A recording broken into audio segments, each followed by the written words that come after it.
আগামী ৩ অক্টোবর শুরু হয়ে যাওয়া মেয়েদের ২০ ওভারে বৈশ্বিক আসরটি উদ্বোধনী অনুষ্ঠান হওয়ার কথা মিরপুর স্টেডিয়ামে। কিন্তু গত কয়েক সপ্তাহে দেশে ঘটে যাওয়া ঘটনা প্রবাহে ঘরের মাঠে মেয়েদের বিশ্বকাপ সংখ্যার মুখে পড়ে।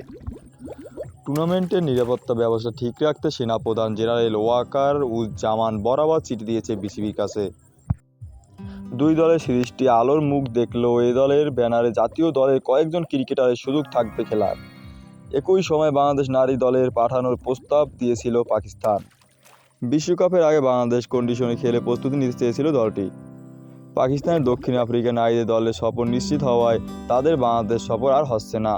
গতকাল বিসিবির প্রধান নিজামুদ্দিন চৌধুরী বলেন, বিষয়টি সম্পূর্ণ দেশের ওপর নির্ভর করছে। আমরা আশা করছিলাম যে যখনই অন্তর্বর্তীকালীন সরকার আসবে তখন সব ঠিক হয়ে যাবে।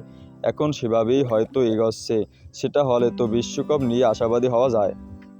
একথা বলেন নিজামুদ্দিন চৌধুরী।